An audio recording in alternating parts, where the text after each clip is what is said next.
মেনে আমাদের নিয়োগটা কেন দেওয়া হচ্ছে না? কেন আমাদের হয়রানি করা হচ্ছে? হয় আগেরটা নিয়োগ আগের যে পরিবর্তন এই পরিবর্তন অনুযায়ী আমাদের নিয়োগ দেওয়া হোক, অথবা নতুন পরিবর্তন অনুযায়ী আমাদের নিয়োগ দেওয়া হোক। এছাড়া তো আমাদের অন্য কোনো উপায় নাই। কিন্তু এখন দেখা যাচ্ছে যে আগে আমরা যেগুলো পরীক্ষা দিচ্ছি সেই পরীক্ষাগুলো যদি এখন এইভাবে বাতিল হয়ে যায় তাহলে আমরা কোথায় যাবো? আমাদের ভেরিফিকেশনের আগে কেন চূড়ান্ত রেজাল্ট পাবলিশ করা হলো না? তারা কেন শুধু ভেরিফিকেশন করলো, চূড়ান্ত নিয়োগপত্র দেওয়ার জন্য কেন এত পরিবর্তন করতেছে তারা?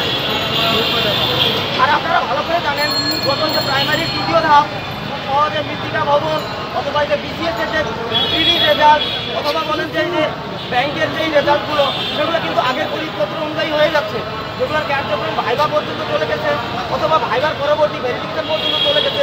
এমন কোনো সার্কুলার নাই কৃষি মন্ত্রণালয় বাধিত যে নিয়োগটা বাতিল হয়ে গেছে। শুধু কৃষি মন্ত্রণালয় ঝামেলা করছে। এছাড়া আমরা বিভিন্ন জায়গাতে সংবাদ পাচ্ছি আর কি যে আমাদের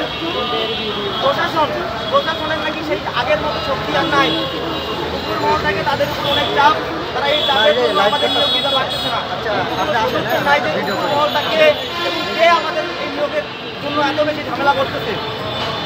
আবার আমরা যখন কৃষি মন্ত্রণালয়ে যোগাযোগ করি তখন তারা বলে এই সামান্য একটা চাকরি, তোমরা ভার্সিটি থেকে বের হয়ে আসছো, এই সামান্য একটা চাকরি দিয়ে তুমি কী করবা? আমার কথা হচ্ছে ন্যায্যতা তাহলে কোথায়? চাকরি ছোট হোক বড় হোক, ন্যায্যতা কোথায়? আমাদের আমরা যদি কোনো দুর্নীতি করে থাকি, কোনোভাবে একটা যদি এক দিন পরিমাণ প্রমাণ করতে পারে তারা, আমরা বলে দিচ্ছি আমরা কোনো জয়েন করবো না। শুধু বলে দেখ যে তোমাদের এখানে দুর্নীতি হয়েছে, এখানে দুর্নীতি হয়েছে, আমরা কোনো কিছু করবো না। ডিজি স্যারের সাথে আমাদের কথা যখন হয়েছে, ডিজি স্যার বারবার বলছে আমাদের নিয়োগ দরকার, আমাদের জনগণ দরকার, আমরা জনগণ ছাড়া আমরা কাজ করতে পারতেছি না। ডিজি স্যার আমাদের নিয়োগ দেওয়ার জন্য রাজি, কিন্তু ডিজি স্যারের কেন ক্ষমতা নাই? এই ক্ষমতাটা কে ক্ষয় করে ফেললো তার এই ক্ষমতাটা? আমরা এটা বুঝতে যাচ্ছি। সৌর শাসকের সময় আমরা দেখছি অনেক নিয়োগ ফেয়ারভাবে হয়েছে, কিন্তু এখন আমরা দেখতেছি কোনো পরীক্ষাতেই ফেয়ারভাবে কোনো নিয়োগ হচ্ছে না। কেন হবে না? আমাদের যে ইউনুস স্যার আসার পর আমাদের আশা ছিল যে আমাদের প্রশাসনিক কোনো জটিলতায় আমরা করবো না।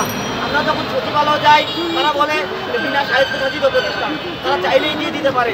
ডিজি স্যারের সাথে যোগাযোগ করলে বিনার উনি বলে যে কৃষি মন্ত্রণালয় থেকে আমাদের একটা নোটিশ আসছে, সেই নোটিশের বলে আমরা বাদ করে দিয়েছি। যদি কৃষি মন্ত্রণালয় থেকে আবার একটা নোটিশ আসে তাহলে আমরা অবশ্যই নিয়োগটা দিয়ে দিব। আবার বিনা থেকে এইভাবে বলে আপনারা কোর্টে মামলা করেন, মামলার রায় পাইলে আমরা নিয়োগ দিয়ে দিব। কেন ভাই? আমাদের ন্যায্য দাবিতে কেন মামলা করতে হবে? কেন রাস্তায় বসে থাকতে হবে? আমাদের যখন ভেরিফিকেশন কমপ্লিট হয় অনেকে আমাদের টিউশনি ছেড়ে দিয়ে বাসায় চলে গেছে, অনেকে এই ছোটো জবগুলোতে আর অ্যাপ্লাই করে নাই, আমরা নাহলে 10-15-20টা আমরা সার্কুলার হারাই ফেলছি। এই ক্ষতিপূরণটা কে দিবে আমাদের? আপনারা কি মনে করেন যে আপনারা বৈষম্যের শিকার হচ্ছেন? আপনারা সোশ্যাল মিডিয়া আপনারা একটু ভেবে দেখেন যে আমাদের ভেরিফিকেশন পর্যন্ত কমপ্লিট হয়ে গেছে। আমাদের বাড়িতে 3 দিন ধরে ভেরিফিকেশন করেছে পুলিশ। ওই এলাকাতে সবাই জানে যে আমাদের চাকরি হয়ে গেছে। এখন আমরা এই ঈদে বাড়িতে যাব, তাদেরকে কি বলবো যে আমরা চাকরি করতেছি না বাসায় বসে পড়াশোনা করতেছি? আমার বাবা মারা যখন ফোন দেয় বাবা তুই কেমন আছিস, আমাদেরকে বলতে হয় যে আমি ভালো নাই। যদি জিজ্ঞাসা করে তোদের চাকরি হইলো, চাকরিটা কি হইলো, আমরা বলতে পারি না, কোনো সদুত্তর দিতে পারি না।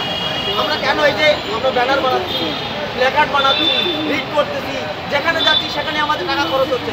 আমরা বেকার মানুষ, আমরা কীভাবে মামলা চালাবো, কীভাবে এত কিছু করবো? আপনাদের কি একটু মনে হয় না? ব্যানারগুলো একটু দেখেন যে আমাদের কোথায় সমস্যা, কোথায়? নতুন পরিবর্তন অনুযায়ী রেজাল্ট দিতে চাইলে সেটাই দিয়ে দেন, নিয়োগ বাতিল করার তো কোনো অপশন নাই। প্রাইমারির দ্বিতীয় ধাপে নিয়োগ হইল না, মানে আমরা এখন জনগণ কম 47 জন মাত্র।